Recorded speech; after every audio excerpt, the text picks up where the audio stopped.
Assalamualaikum warahmatullahi wabarakatuh. Halo teman-teman semuanya, selamat datang di YouTube channel Ahyan Physics Education. Nah, di channel YouTube ini, insya Allah saya akan share ya terkait dengan pengetahuan tentang fisika, ya, baik dari tingkat SMP, SMA maupun insya Allah di tingkat universitas.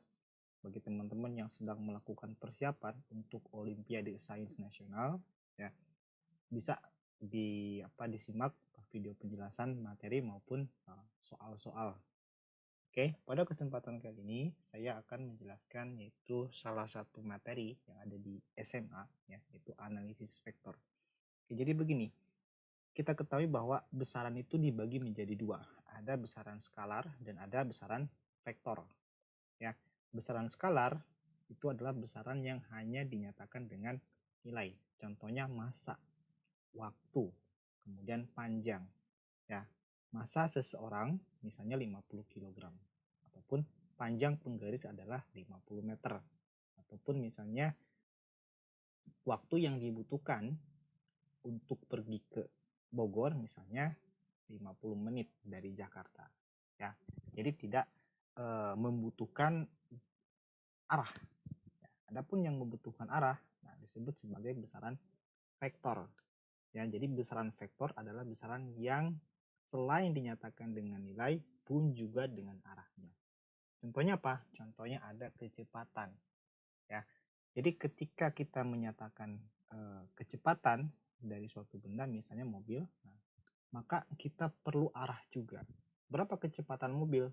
Misalnya 32 km per jam ke kanan, ya, ataupun ke kiri. Artinya di situ ada nilai yaitu 32 km per jam, kemudian ada arahnya kemana? Ke kanan. Ataupun gaya pun sama. Itu adalah salah satu besaran vektor. Ya, oke. Langsung saja kita ke pemaparan materi. Nah, di sini analisis vektor ya teman-teman. Jadi akan difokuskan yaitu pada penjumlahan vektor terlebih dahulu. Yang ini paling dasar. Karena penjumlahan vektor ini dibagi menjadi 3 jenis, ya, ada tiga metode, ya, ada metode poligon, kemudian ada metode jajar genjang, dan ada metode analitik. Nanti akan kita lihat bagaimana perbedaan dari masing-masing metode. Oke, langsung saja. Yang pertama itu kita ke metode poligon. Nah, metode poligon, nah sebelum kita ke metode poligon, teman-teman, kita mesti pahami dulu ya representasi atau bagaimana sih kita menyatakan vektor dari suatu besaran ya. Misalnya kita punya vektor A. Nah, untuk notasinya kita bisa tuliskan yaitu dengan cetak tebal seperti ini, atau kita bisa tuliskan juga yaitu misalnya vektor A. Nah, kita tuliskan panah di atasnya. Nah, ini artinya adalah vektor A. Nah, dan kalau kita lihat bentuk dari vektor A ini itu ada pangkal dan ada ujung. Pangkalnya di sebelah kiri dan ujungnya di sebelah kanan. Artinya vektor A ini itu mengarah ke kanan. Ya, itulah adalah vektor. Ada ujung dan ada pangkal dan ada ujung. Untuk geometrinya pun juga sama, di sini ada vektor B, ada vektor C, dan ada vektor D. Nah, untuk metode poligon sendiri, teman-teman, nah ini untuk lebih jelasnya kita cek terkait dengan penjumlahan vektornya. Nah, misalnya di sini ada 4 vektor A, B, C, D, ya, di mana 4 vektor ini kita terapkan yaitu operasi. Di sini ada R ini adalah vektor resultan, ya, atau vektor totalnya. Ya, R sama dengan A plus B plus C plus D.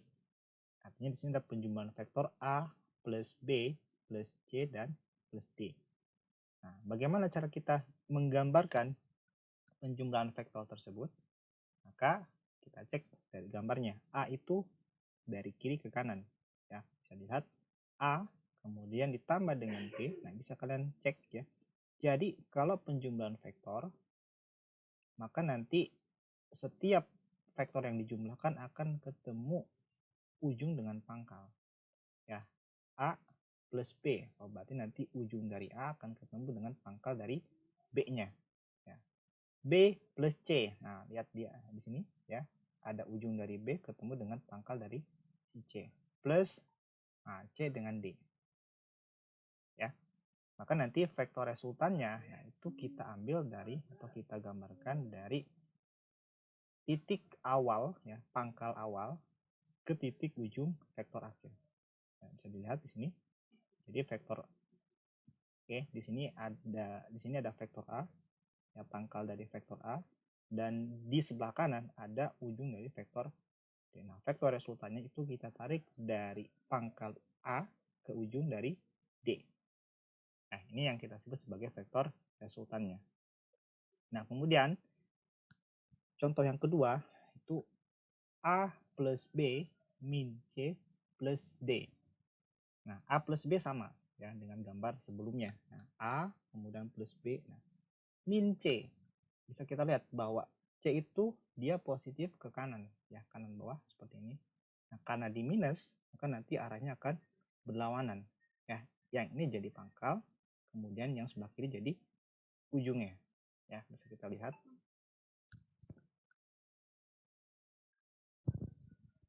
Jadi bisa kita lihat di sini ada pangkalnya dan di sini ada ujungnya. Jadi berbeda dengan vektor C-nya ini, ya, karena ini negatif. Nah, plus D, nah D masih sama dengan vektor yang asli, ya. Nah, kalau misalnya ini minus D, maka nanti arah dari vektor D itu ke atas, ya. Jadi ini ada pangkalnya dan di sini ada ujungnya. Maka nanti vektor R atau vektor resultannya itu kita tarik seperti tadi, ya, dari pangkal vektor awal ke ujung vektor akhirnya. Oke, nah penjumlahan vektor metode poligon ini itu biasanya digunakan pada kasus-kasus perpindahan. Misalnya kita berangkat dari rumah ke sekolah dengan melewati rute jalan yang katakanlah berliku, ya. Nah, di situ ada vektor-vektor yang berlaku, ya. Kalaupun nanti kita cari resultannya, maka tinggal kita tarik dari rumah kita, ya, titik awal ke titik akhirnya itu sekolah. Kurang lebih seperti itu. Nah, kemudian yang kedua itu ada metode jajar genjang. Nah, ini lebih spesifik digunakan untuk dua buah vektor yang mengapit sudut. Ya, bisa kita lihat di sini ada vektor A, kemudian ada vektor B. Kalau kita jumlahkan vektor A dengan vektor B yang menghapit sudut ini, ya, maka nanti kita punya yaitu vektor R atau resultannya. Di mana A plus B sama dengan akar dari A kuadrat plus B kuadrat plus 2AB cos theta. Kak, di sini ada negatif. Oke, negatif itu nanti bergantung pada arah dari vektor B. Misalnya B ini ke atas positif, maka nanti kalau kita buat negatif dia akan arahnya ke bawah. Tetanya mana? Tetanya berarti nanti ke sini. Ya, seperti itu.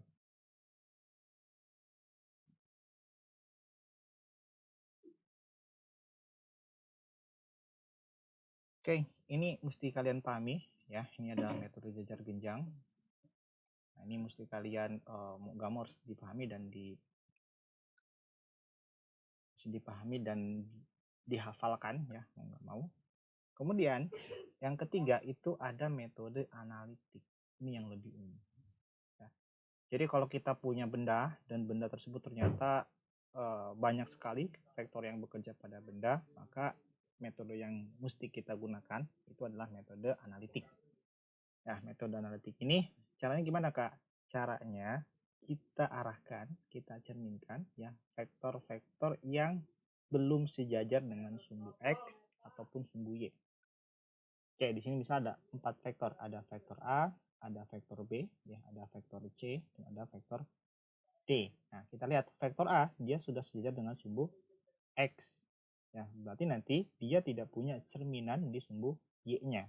Jadi kalau kakak tuliskan, ya, nanti AX itu adalah A-nya itu sendiri. Adapun AY itu sama dengan 0. Ya. Kemudian B, nah B ini dia belum searah dengan sumbu X ataupun sumbu Y. Mesti kita arahkan atau kita cerminkan. Nah, di sini ada BX, di mana BX ini adalah B cos, katakanlah di sini adalah theta B. Ya, cos theta B. Kemudian BY-nya apa? BY-nya adalah B sin theta B. Ya, kita ambil dari sudut dari titik ini ya, titik horizontal sumbu X di sini. Kemudian ada vektor C. Nah, vektor C katakanlah misal sudut dari vektor C itu terhadap titik awal adalah theta C. Ya, seperti ini. Maka hal yang sama kita nyatakan ya, seperti vektor B, maka nanti CX ini bisa dilihat itu adalah C cos theta C. Kemudian CY-nya juga sama. CY sama dengan C sin theta C. Oke. Nah, untuk vektor D bisa kita cek. Nah, dia sudah sejajar dengan sumbu Y. Artinya nanti di sumbu X dia tidak ada cerminnya atau tidak ada arah di sumbu X ya. Jadi dx ini sama dengan 0. Adapun dy itu sama dengan d. Oke. Nah, selanjutnya di sini ada rx. Nah, rx ini artinya resultan vektor di sumbu x. Jadi rx itu sama dengan, nah, kita jumlahkan semua vektor yang ada di sumbu x. Jadi kakak tuliskan gini aja. ax plus bx plus cx plus dx. Ya, kak nggak ada yang negatif. Nah, nilai negatif itu nanti konsekuensi dari hasil ini, ya, hasil dari masing-masing komponen. Misalnya cx dia sama dengan c cos theta c. Nah, ini bisa saja nilainya negatif, bisa saja nilainya positif. Nanti tinggal kita masukkan aja ke sini. Oke. Kemudian ry pun sama. Ry sama dengan ay plus by plus cy plus dy. Ini juga sama, ya. AY, nah di sini 0, kemudian BY, nah, kita B sin theta B, CY, C sin theta C, kemudian DY-nya adalah D. Oke. Nah, oh ya, lupa di sini ya. Sudut dari D, nah itu kalau kita ambil dari sini ke sini, ya, dia sudutnya adalah 270. Berarti ini bisa kita tuliskan DY itu adalah D sin 270 atau nanti bisa cek aja ya di sini. Ini adalah sudut 270 derajat. Adapun yang tadi A itu dia sudutnya 0 ya. Jadi nanti AX sama dengan A cos 0 ini. Kemudian yang ini AY itu A sin 0. Sin 0 itu adalah 0. Jadi makanya AY-nya itu sama dengan 0 ya, setelah sederhana. Oke. Nah, di sini sudah kita tentukan yaitu ada resultan vektor dari masing-masing sumbu, ada Rx dan ada Ry. Nah, untuk menyatakan besarnya dari resultan vektor tersebut kita gunakan ini. R sama dengan akar dari Rx kuadrat plus Ry kuadrat. Jadi hasil yang ini dijumlahkan, dapatnya apa? Kita kuadratkan plus Ry pun juga sama. Kita jumlahkan, kita kuadratkan sama dengan, nah, itu adalah vektor resultannya atau besar vektor resultannya. Nah, terkadang kita disuruh menentukan yaitu arah dari vektor resultan. Maka nanti kita bisa gunakan yaitu tan alfa sama dengan Ry dibagi dengan Rx. Maksudnya gimana, Kak? Oke, alfa itu adalah sudut dari vektor resultan. Misalnya, vektor resultannya di sini. Nah, ya. Ini adalah vektor resultan. Nah, sudutnya diambil dari titik awal, ya. Jadi kalau kita tuliskan di sini, ya, dari awal sampai ke vektor resultannya kita sebut sebagai alfa, maka nanti besar sudut alfanya itu bisa kita cari dari sini. Tan alfa sama dengan Ry atau jumlah vektor di sumbu Y, resultan di sumbu Y, dibagi dengan jumlah vektor resultan di sumbu X-nya. Ya, jadi dua hal ini yang mesti kita pahami pada metode analitik. Ya, yang ini untuk menentukan besarnya vektor R dan yang ini untuk menentukan arah dari vektor resultan. Oke, untuk lebih jelasnya kita coba ke studi kasus ya. Oke, yang pertama, seorang ibu akan pergi ke pasar menggunakan sepeda motor dari rumahnya. Nah, ini untuk metode poligon ya. Beliau pergi ke arah utara sejauh 5 km. Kemudian ke arah timur sejauh 9 km. Nah, kita coba gambarkan ya, karena ini vektor, maka kita perlu gambarkan untuk lebih jelasnya. Di sini di awal bilang bahwa ibu tersebut pergi ke arah utara ya, berarti ke atas seperti ini. Sejauh 5 km. Kemudian ke arah timur, berarti dari kiri ke kanan sejauh 9 km, berarti ke sini. Ya. Teman-teman bisa dilihat ya. Jadi tidak bisa asal gambar 5 km dengan 9 km itu panjangnya pasti berbeda. Ya, ini 9 km. Kemudian perjalanan dilanjutkan dengan memilih jalan alternatif sejauh 8 km ke arah timur laut. Oke, timur laut itu arahnya sini ya. Nah, ini 8 km. Nah, sudut yang dibentuk itu 45 derajat. Kalian bisa cek aja ya. Nah, maka vektor perpindahnya gimana? Karena kita hanya menentukan vektornya saja, maka kita gambar aja di sini ya. Kita ambil dari pangkal vektor awal ini ya ke ujung vektor akhir. Kalau kita gambarkan, nah, kurang lebih seperti ini. Ini adalah vektor resultannya ya, atau vektor perpindahannya. Nah, untuk lebih jelasnya nanti teman-teman bisa pelajari atau bisa simak video terkait dengan kinematika vektor ya. Nah, ini lebih jelasnya teman-teman. Jadi ini adalah vektor resultannya dari perpindahan si ibu tersebut. Nah, ini adalah metode polygon. Oke, sekarang kita ke kasus yang kedua, yaitu kasus metode jajar genjang. Nah, dua buah vektor A dan B yang membentuk sudut 60 derajat dengan besarnya masing-masing vektor, yaitu A sama dengan 2 dan B sama dengan 7. Ini artinya adalah besar vektor ya. Kalau yang ini berarti besar vektor A sama dengan 2, dan ini besar vektor B ya, itu 7. Yang ditanyakan adalah resultan vektor kedua vektor tersebut. Oke, berarti nanti karena kita tahu ya bahwa ini adalah dua buah vektor yang mengapit sudut, maka metode yang kita gunakan adalah metode jajar genjang. Ini sudut 60 derajat, ini vektor A, ini vektor B. Maka nanti resultannya R ya, besarnya R itu sama dengan, bisa kita tuliskan, yaitu akar dari A kuadrat plus B kuadrat plus 2AB cos theta. Nah, kita coba masukkan. A kuadrat berarti nanti besarnya A kita kuadratkan. Ya. Jadi ini A kuadrat berarti 2 kuadrat ditambah dengan B-nya itu 7, berarti 7 kuadrat ditambah dengan 2 kalikan A-nya itu 2, kalikan dengan B-nya 7, dikalikan dengan cos. Nah, sudut yang dibentuk adalah 60 derajat. Nah, teman-teman mesti dipahami terlebih dahulu ya untuk nilai masing-masing sudut istimewa untuk cos dan sin. Ya, cos 0 itu berapa, sin 0 berapa, dan seterusnya sampai dengan pokoknya sudut istimewa. Itu harus dipahami. Oke. Nah, ini kalau kita teruskan, maka nanti nilai dari hasil penjumlahan vektor A dengan B, nah ini jadi 4 ditambah dengan 49 ditambah dengan ini 4 kalikan 7 28 dikalikan cos 60 itu adalah setengah. Nah, jadi di sini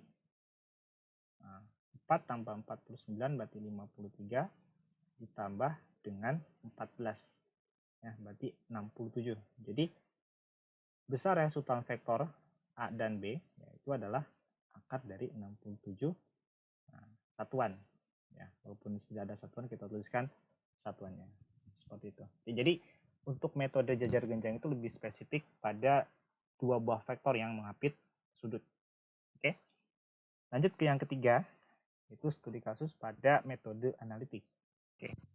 Pada metode analitik ini ya, biasanya cirinya teman-teman kita gunakan metode analitik kalau gaya atau vektor yang bekerja pada benda itu lebih dari 2 ya, paling minimal 3 lah, seperti ini ya.